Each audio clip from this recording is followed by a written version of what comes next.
Okay, welcome back to Stories from the Dirt, where we're going to dig into some dirt from Team Hope today. Team Hope, they were rookies last year, and they were now one and done. They are not signed up this year, so we're going to talk to them and find out how that came about. Good morning, ladies. Good morning. Morning. Go ahead and introduce yourselves and tell us just a little tidbit about you. I'll go first. Sounds good. My name's Kelly. I am 35. I've been out of the Army for 3 years now, but I was in the Army for 13 years in the reserves. So that means I was part-time the entire time I was in the Army, and I worked on my education degree. I worked as a preschool teacher, and then in 2020, when everything shut down, I started homeschooling my son, and he's 11 now, and we're kind of in the in-betweens of living here and there and homeschooling, and we're trying to build a house this year also. And I am Jessica. I am a Marine Corps spouse, active Marine Corps spouse, and we are in Southern California. He and I have been married for a year and a half now, but before we got married, we met backpacking the Grand Canyon, so I've been a big outdoors person, lived in my travel trailer for 2.5 years. I'm actually out camping right now in Arizona, and so the outdoor adventure life has been in my blood since the very beginning. Oh, Jessica's in Arizona. Kelly's in California. I'm in Northern California since it's so big. Yeah, that's true. Liz is in Southern California. I'm in New Mexico. We're really coming together. So you guys just told me a few minutes ago off camera, you did it last year and now you're not doing it again this year. So how does that decision come about? For me, on my side of things, it came about because of funds. It's so expensive, and it's such an investment that it felt a little bit like having a baby. And I needed to, we need time to recover from that and process that. And there was something else, that was kind of happening behind the scenes while we were preparing for last year's. My husband actually got diagnosed with cancer.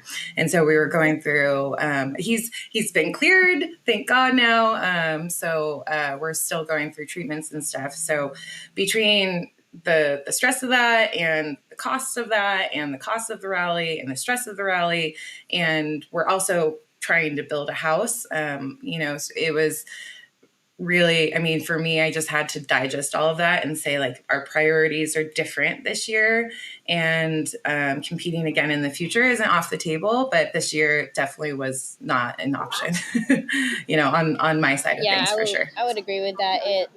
It is a huge commitment. It's not just there's 10 days that you commit to this. It's months, depending on whenever you say yes. As soon as you say yes, I'm doing this. It's like another job. You're running your own business, and so it requires a lot of time and effort and money and sacrifice from your family, sacrifice for your health, to be honest, too, because you're pushing so hard, and it can be a short amount of time. And then I had heard many times too, people finish the rally and on the finish line, they're ready to do it. And I think for Kelly and I at the end, we're just like, no, I don't know about this. I need some time this season. This needs to set in a little bit. So it was definitely amazing, but I think that commitment and this year, no, next year, who knows? Okay, good. So there's possibility on the horizon. It was kind of a quick, just to say one and done, because actually I refer to that with our kids. Both my sister and I, we had our one and done, and it did feel like that, and pregnancy. So it was yep, that kind of covered it as a blanket term. So how did you two link up as partners? Because had you known each other before, or how'd you meet? think I'll jump in. So Kelly and I met actually through Instagram. She is involved with Lady Owned Toyotas, and I will tag them very often. And I have been off-roading for over 20 years. So it's very normal for me to be active online in the off-roading community, and I have a Toyota 4Runner. She has a Toyota 4Runner as well, and we had kind of become acquaintances for a couple years, just on Instagram, never met.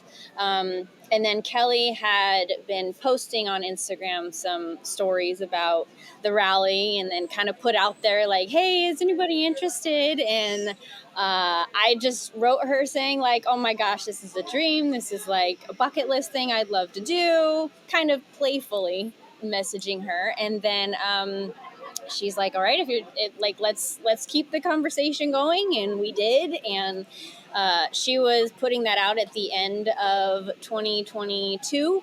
And I was in the middle of a cross-country move for the military from North Carolina to California.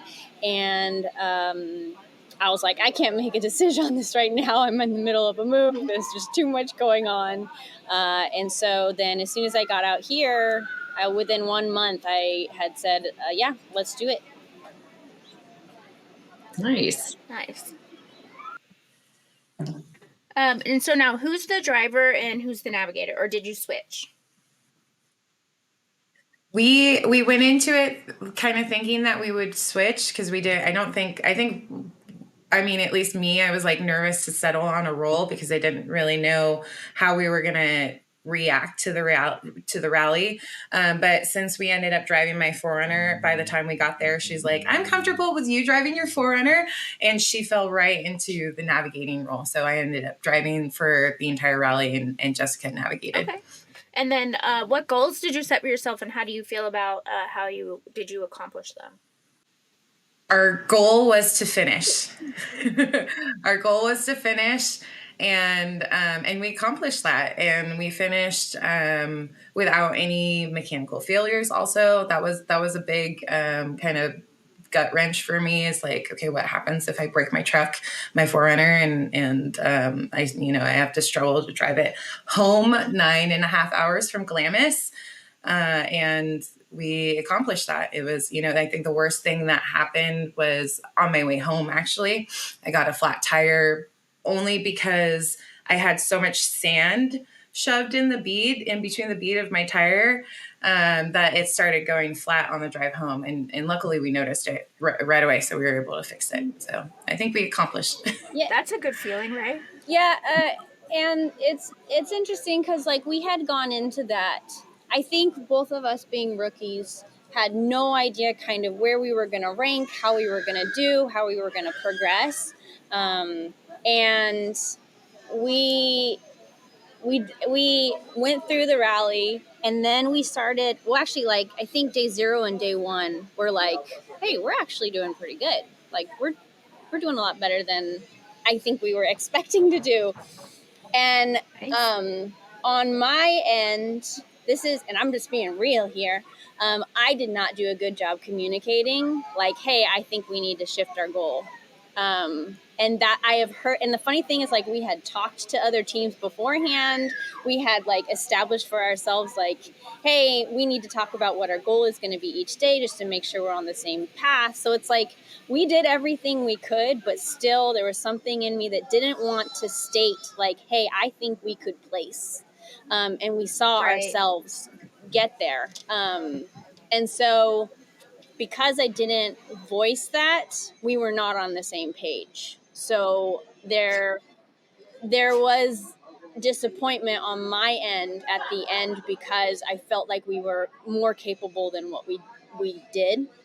But even at the end, in tears on the last day, as we're heading towards the finish line, it's funny because you can watch in the live, like we're close to camp, but we pulled off to the side of the road and the drone just keeps circling us. We're like just sitting there like away because we're like crying, we're like upset, we're like trying to like talk ourselves in like mindset of like, hey, we're about to go through the finish line. We can't be like all upset and crying. We have to go put a face on. We need to go like show up. Like, this is a really sucky situation. We have to just like back up and say, you know what, we did reach our goal. You know, we can't think in the future. We can't think about what's happening at home. We need to just be here right now. We need to just focus on, and like, we're gonna hug at the end. Like, there's all these things we had to like tell ourselves we were gonna do just to get through that, because the last day was definitely the hardest day for us, and it was just, there's a lot that came from it. So to go back to your question of like goals, yes, we reached our original goal, but a key important thing is make sure you're on the same page with your teammate and voice that, and make sure you're working together through the whole rally. Okay. So then what, if you don't mind me asking and you don't have to answer, what kept you from communicating, hey, I think my goals are shifting based on our performance, and what do you think about upgrading our goal? Can you say that one more time? Yeah. So you said you were hesitant to communicate, like, hey, I know we came in with the goal of just to finish, but I think that we're capable of more than that. What do you think about changing our goal to, instead of just finish, doing better than finishing? What do you think held you back from being able to communicate that in the moment? I was nervous our performance was going to change based off of like nerves, or like Okay. focusing so much on performance. Like, we were doing so good for so many days without me saying anything. I kind of felt like I don't want to change either of our mindsets because we're doing so good as it is. If I say something, I'm afraid that's going to be focused so much on that. There's going to be this extra pressure and fear to not, and then we wouldn't perform, if that makes sense. Totally. Yeah, that makes sense. That makes total sense. The communication Um, is so hard. Nat and I worked on that last year a lot, and I worked on it a lot. But then just being in the car in the moment, and like all of the tired and the nerves and everything, like it just got really, really hard at times. I remember, to like communicate with each other. There was a couple of days where like, I think it was towards the end, like day 5 and day 6, where I'm just like, we just don't understand each other either. I'm like, I don't know what Nat's saying to me. And she was my navigator. I drove. We kind of had our roles. And I was like, we're just not getting it, and we can't figure out where we're going. Like, I felt a lot of pressure on me, because I'm like, I'm tired. And like, why can I not understand her? And what can I do better? So the communication was so hard. Yeah. And it's going so fast too. I think where there's time in life, like when with a friend or something, you go home, you have some time to think about it, you can assess like what you were doing or what you were saying, and you can kind of, I tend to be a slower processor, so I need some time to think on things, and when things are moving so fast, it feels like you can't even look back to like learn to move forward. At least that's how I felt, and it's so fast paced, and I am a very, very focused person, where like every single chunk of my day was calculated, of like the time I was getting up, how much time I would have to go to the bathroom, to grab food, to get a table, to start navigating, to start plotting, so everything had a calculation. And that can be beneficial, but it also can be a fault, because there's not room or space to process, if that makes sense. yeah. I like to tell my husband I'm like a toddler. Like, I'm really good at like, okay, we don't have a plan. Okay, great. But if we don't have a plan and now all of a sudden you want to give me a plan, well, I need 5 or 10 minutes warning. Like, I'm just going to have to you're going to say we're going to do this, and I'm going to come up with all the reasons I don't want to, and then 10 minutes later I'm going to be like, "Oh, okay, maybe that's not such a bad idea." I like that. Yeah. Well, I was gonna say, you girls were hustling out there. I remember seeing you out there. Like Nat and I were like on the dry lake bed, like trying to figure our stuff out. And you're like cruising out, and then I'm like, they're gone already. Like, then you'd be at the next checkpoint. Like, I remember seeing you all over the place. And I'm like, they are hustling. Like, Yeah, and I realized too, like, I was looking at pictures, like all the really cool video shots and drone shots are like these girls doing like really cool things, but like in my head I'm just so focused and like, what's the fastest way to do this? Like the photographers can't even get a shot of us because we're doing things too quickly and moving too fast. And I'm thinking like, oh, like that makes sense why they didn't get maybe a lot of cool shots, because we're not like hopping up on top of the rig to look around. We're just like, go, go, go. Right, on to the next, on to the next. Like in the photos we got, I told her, because every time we saw a photographer, she'd be like, hi, like she was so great. She would say hi to everyone, and she'd like greet everyone. And I have this series of photos where it goes like do do do do around this corner, and you see her head pop up and her hand come up and then her wave and then her face. It's so cute. It's the best. I don't think I've shown you, but it's pretty great. That is amazing. I love that. Yeah. Yeah. So, what I hear you saying is you think that it could be a good idea to discuss your goal day by day. So, like, you came in with one goal, and then you felt like, okay, you could be reassessing every day as you got your, like, as things were happening. You, is that accurate? Yeah, and even in the mornings,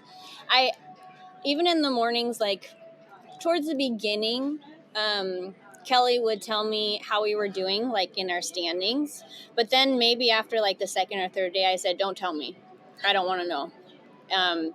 But Okay. I would still in the morning, I wouldn't tell her this, but in the morning I would go and look at it myself, but I kept it internal because I didn't want to, there was a fear there of like, if we talk about this, we're going to get too excited and we're going to get like too much pressure. And I want this to still be good. Like everything's going really good. So I would go and look at it. And then I knew she would look at it because she would like either come back and like accidentally tell me, I'll be like, no, I don't want to know.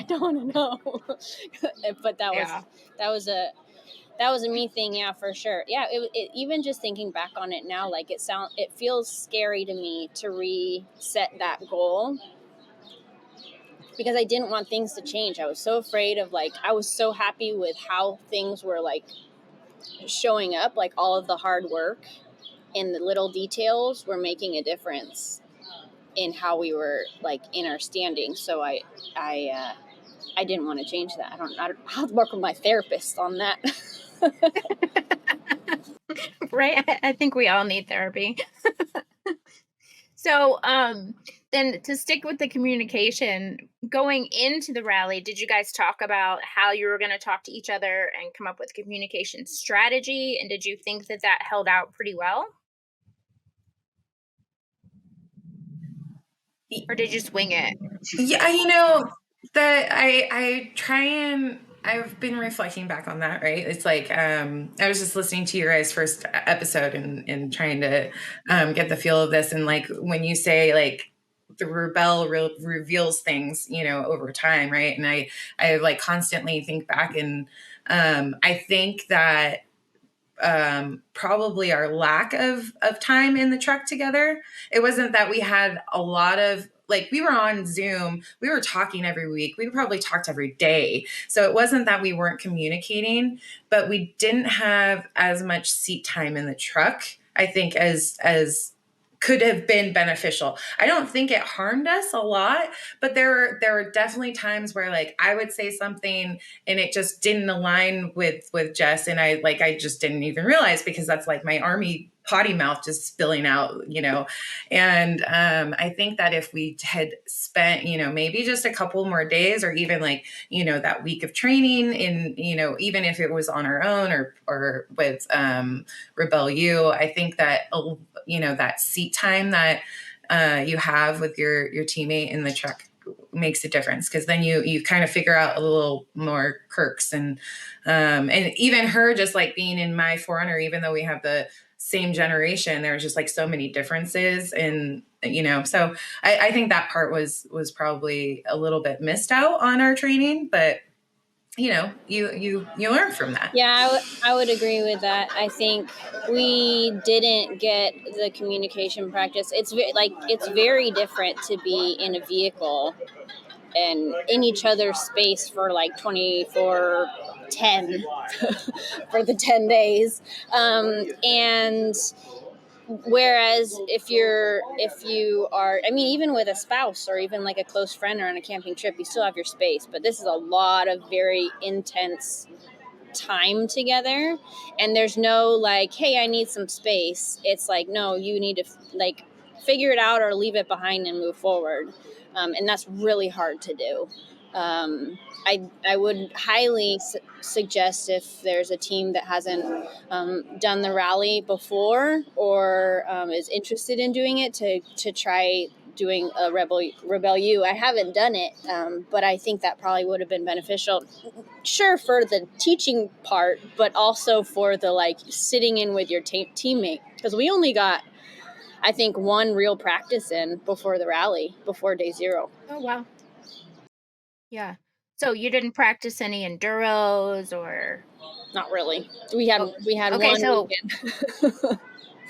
walk me through your first enduro then. Like you're sitting in the car, they're counting you down, 3, 2, 1, go. Like what goes through your mind? Because I practiced the heck out of that before my rookie year, and like I had it down. Yeah, the enduros didn't freak me out as much. I did one big like week-long training with Nina Barlow, and we did 3 rounds of it. It took like 1 round to shake off the cobwebs, second round to really kind of understand it, and the third time it was like, oh, I can understand this.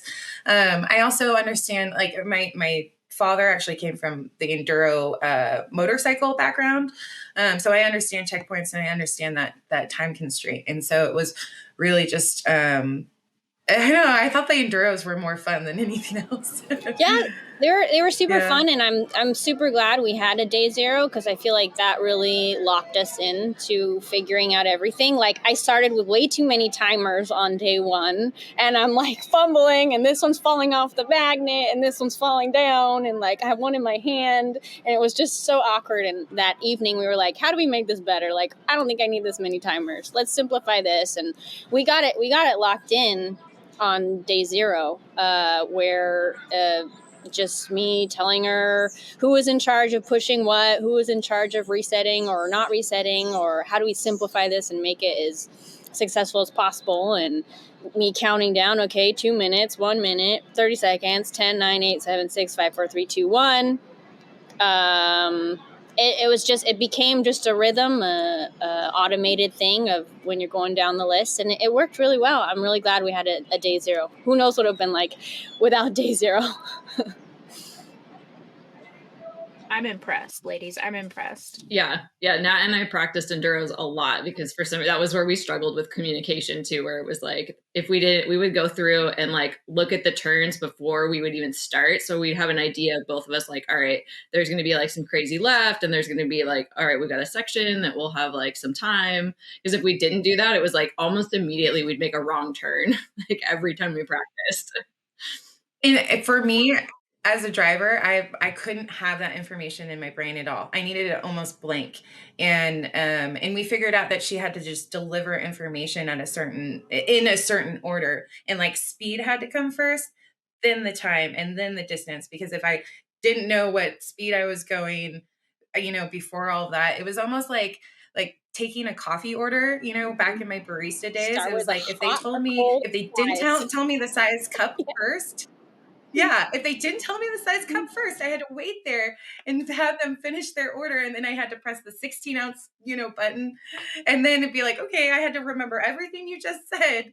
So it was like just getting the right order of communication, and what works for people. So it's like, the processing is just a little different per individual. I liked to talk in the car, just random things sometimes, and we had this rule that if we were going to start talking, we had to put our hand on the TerraTrip, so it was like this uncomfortable thing. So we kept an eye on the distance, because otherwise we would just keep talking and talking. Oh my goodness, we're supposed to be looking at our distance. So we ended up doing that, and it worked really well, because sometimes during the enduro there's these really long portions, and especially during the enduro, it's like when you got to stay on top of it. So we'd put our hand up there if one of us was talking, keep an eye on the distance. Nice. Yeah, I have a no talking rule during the enduro. I don't care if it's an hour long. We are not talking, because the moment I break focus of that piece of paper, forget it. We're screwed. Like, forget it. we're gonna blow through something, or I'm just gonna forget what I'm doing. Yeah. I don't know. But I like that hand on the Terra trip. Did you guys have a safe word? No, No, we I've never didn't. had one. We've heard people have that, but no. My safe word was not a word. It was just Jessica got quiet. Yeah, and we did talk about that. Yeah, we did talk about kind of how we would shift into like, okay, if we're feeling anxious or upset, we would probably exhibit these behaviors. And there were definitely times where I'm just like, okay, I'm just gonna sit here and I'm gonna keep driving. Yeah. And so I think you already covered it, but you drove Kelly's 4Runner, so you were in the 4x4 class. Would you ever consider the cross class? Yes. I probably wouldn't. No, we had a fun idea that we need to convince Elon Musk to run a Tesla. Not the Cybertruck though. That's because That's true. Yeah. in the big class, but yeah, I get like just a standard Tesla sedan and just like we had all these conversations of like, oh, who isn't in this yet? Yeah, but not who really. could we get that we could try to compete with in? It was mostly joking. So do you think somebody's bringing a Cybertruck this year? I'd be surprised, but I don't. I wouldn't put it past someone. I live in the Bay Area, so it's like they're popping up. I know they're popping up everywhere, but it's like they're a little bit more saturated here, and you kind of just see like, okay, like I wouldn't put it past someone to do that, to test the platform. Yeah. I love speculation questions. They would have to get Tesla support though, wouldn't they, at this point? Oh no. I'd say they'd have to get Tesla's support because it would be a full EV vehicle potentially. So like I'm big on like my life needs to be organized, or like it just adds this low level hum of stress to my week, and Liz shares organization with me. And so like not being together, how did you work through how your vehicle would be organized? I think we decided less is more for both of us. And Jessica like really encouraged my less, so like we even pulled more things out. She kind of went through, she's like, do you really need this? And I'm like, nope. And I think my ability to pack up my whole life into a army rucksack in, for 3-4 days, helped, for the most part. Like I've overpacked, as a private in the military and had to go on plane trips and stuff. And that really sucked because you have to carry all of your own things. And so I'll let her speak to it, but her background is backpacking. And so I think both of us had, we didn't have a lot of stuff in the truck. I didn't feel overpacked, just until I had to take my gearboxes off for Glamis. That was pretty much it. Just like getting everything out of the truck for Glamis was probably the only struggle as far as stuff. So for the sand dunes, I just want to clarify that. So for the sand dunes, you guys decided to pull as much weight out of or off the 4Runner as possible for the last day. Okay. Yes. Yeah, I know some teams did, some teams didn't. Like we pulled our extra spare tire and like a couple of things, but it was interesting to see who pulls weight and who doesn't. Yeah, and with backpacking, like Kelly said, it's super like ultra light. Everything is, and you're reusing a lot of the same things over and over again. You're kind of maybe just washing them. So also with it being Kelly's vehicle, most of the stuff in it was hers. So I knew for me to feel like I was organized, if I had everything in one place and kind of had the same spot to put all my stuff, helped a lot, and it was all contained. I think we did reorganize like each day a little bit, but it was very easy for me just to grab my stuff whenever needed, go do what I need to, and then come back. I always had the same things. It was very much a routine for me. pack the same things, put the same things in the same places, so that I knew where they were. And the routine is something that I don't have to think about or worry about. I know I brought it. It's part of just what I did in the morning, and I could always go to that same spot if I needed something while we were either going from place to place or just during the day between base camps. Yeah, sounds like you guys are pretty well organized, and that less is more thing. Mm-hmm. Oh yeah. I think I struggle with that coming from doing a lot of overlanding before this. It's just you have everything in your vehicle. I mean, we've got like 5 fire pits sometimes. So it's like, and each one has a different purpose for a different kind of fire we're gonna have. So I definitely struggled more with like narrowing things down and not wanting to bring everything with me that I could. Oh yeah, overlanding has a lot of great gear with it, but for me, I feel like going in my vehicle is like glamping, because it's like, and still I don't bring as much, like I don't have nearly as much stuff as everybody else. I have very, very basic stuff. I have very I don't need the extra stuff when I go off-roading, and like I don't have a rooftop tent. I don't have a cooler. I don't have drawers. I don't have, like, it's very much just stock, and I bring the very basic stuff. And when I think to myself, like, if I want to go off-roading and go camping, I want to make it as simple and easy as possible for me to go, where I can just kind of hop into my car and go, rather than like, okay, what's all this stuff I need to bring in and bring out and pack, and I want to make it easy. Yeah. I struggle with shoes. Like I like shoes, and I want, I don't want to have to wear the same pair of shoes every day, because I come from a personal training background, and like, your shoes need to breathe just like your feet. Like overnight isn't really enough. And then like I want shoes to change into at camp, and then shower shoes, and I just like I lay all my shoes out, and I just have this mental headache of like, oh my god, which ones am I going to take? I do not take 8 pairs, in case you're wondering.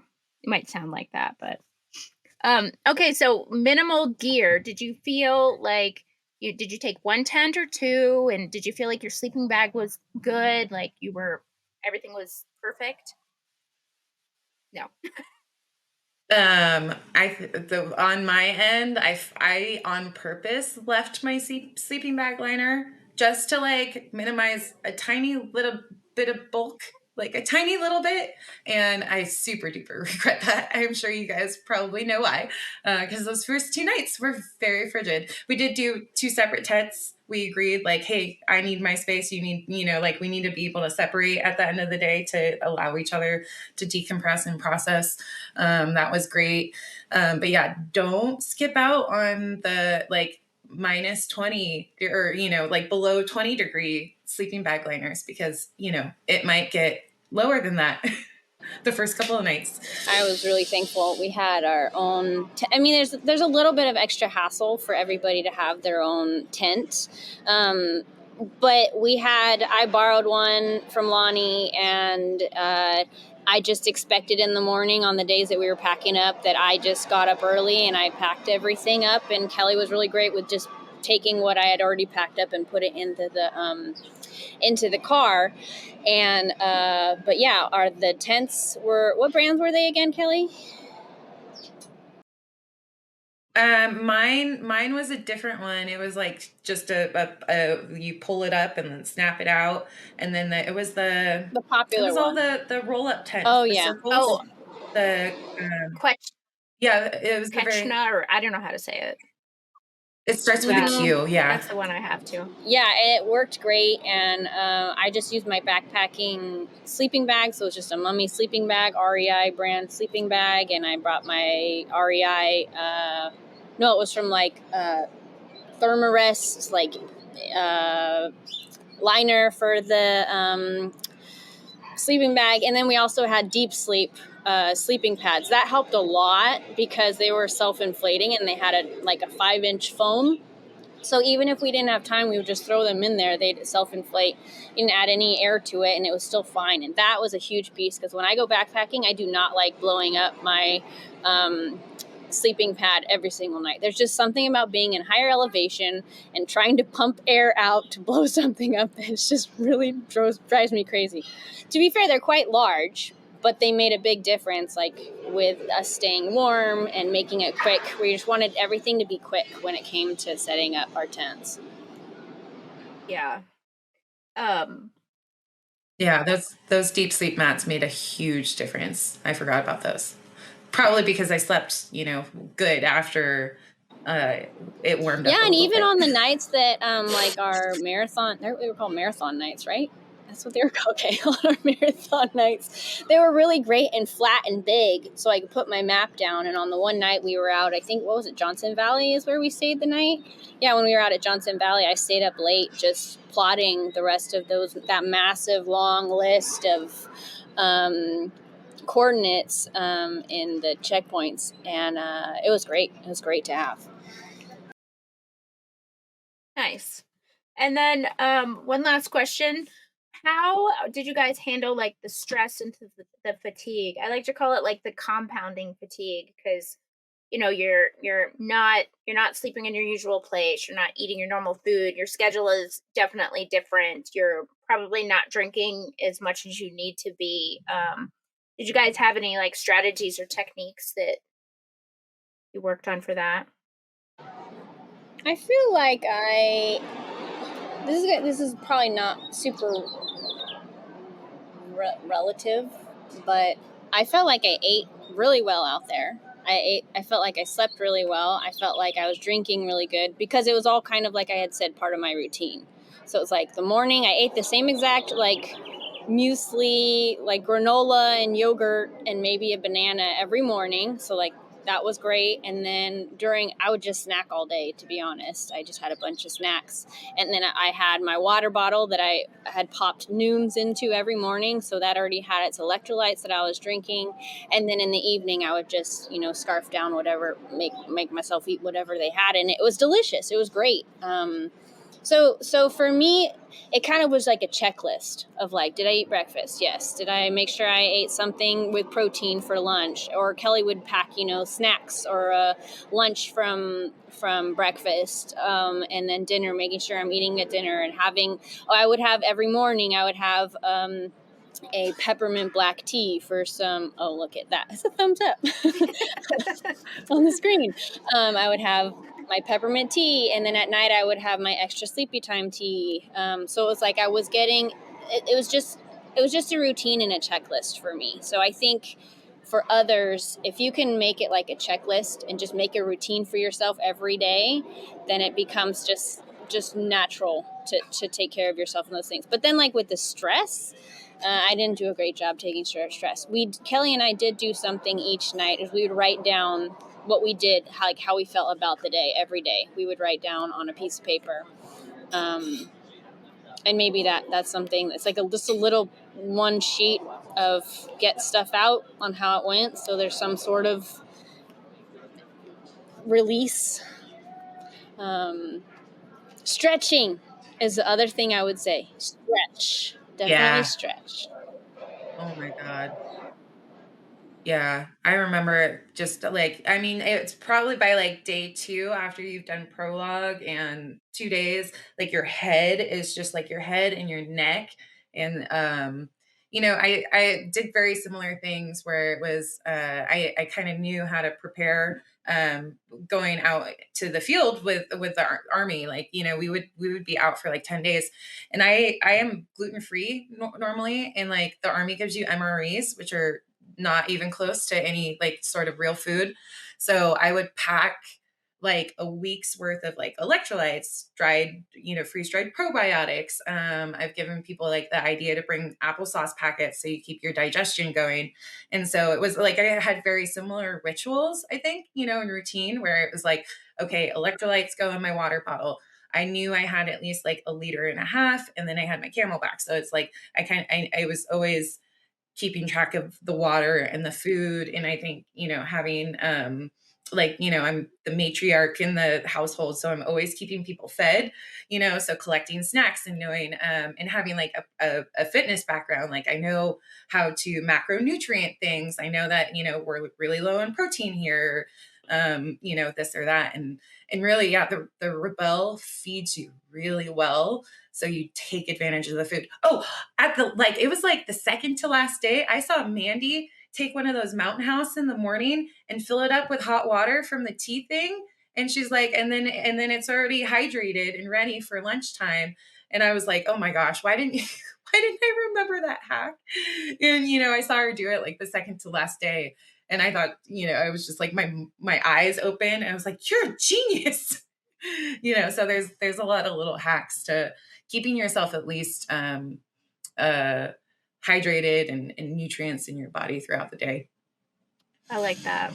So Make it a routine. do you feel like the rally has changed you? Yeah. Yes, absolutely.